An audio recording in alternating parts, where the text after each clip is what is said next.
ချတတ်တာပါ If you are new here welcome ဒီချက်ကတော့ကမ္ဘာ number 1 traveling coach တူဖြစ်တဲ့ဒီချက်ခတ်ရဲ့နီလန်လေးတွေ guideline လေးတွေအတိုင်းနေထိုင်ကျင့်ကြံရင်းနဲ့ ascension ဖြစ်သွားပြီးတော့ဒီ journey ပေါ်ကပြုလို့ source လေးများအားလုံးကို non duality teaching ကို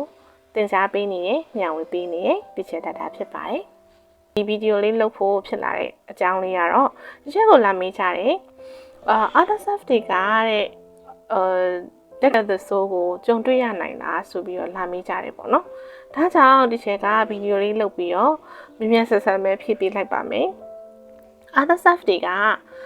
ဒီချက်တို့ခံစားရတယ်လို့တက်နိုင်တဲ့ဆိုးကိုခံစားရနိုင်ပါတယ်ဒါပေမဲ့ mind level မှာတော့မဟုတ်ပါဘူး soul level မှာဖြစ်ပါတယ်ဒီချက်တို့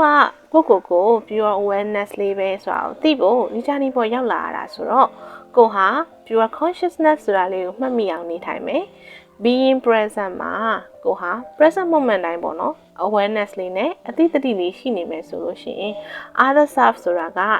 mind level နဲ့မဟုတ်ဘဲနဲ့ soul level မှာတက်နိုင်တဲ့ soul လိုမျိုးဟာကိုခံစားရနိုင်ပါတယ်ဥပမာလေးတစ်ခုကြည့်ကြရအောင်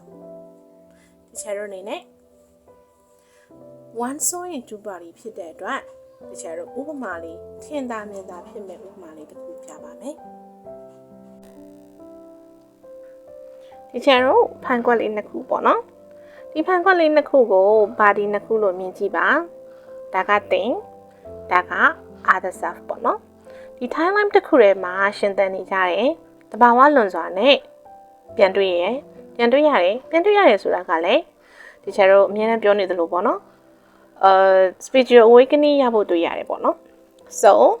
ဒီထဲမှာရရှိပါတယ်9%ပဲအလုံးလုံးနေတဲ့အတိတ်တိစိတ်လေးပေါ့နော်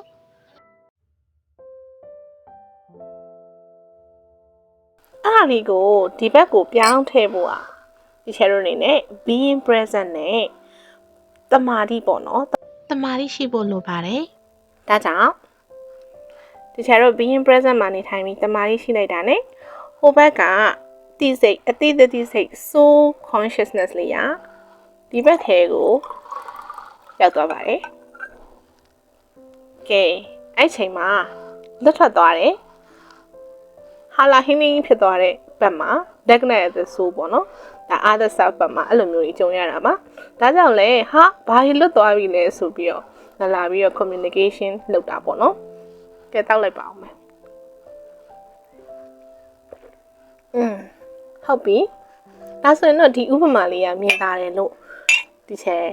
ယုံကြည်ပါတယ်ဒါကြောင့်နောက်ဗီဒီယိုတွေမှာလည်းဆက်တွေ့ကြမယ်နော်ဒီချက်ရဲ့ channel လေးကိုလည်း like and subscribe လေးလုပ်ထားပါအောင်နော်အားလုံးပဲ energy လေးတွေ moment တိုင်းမှာအဆင်ပြေကြပါစေ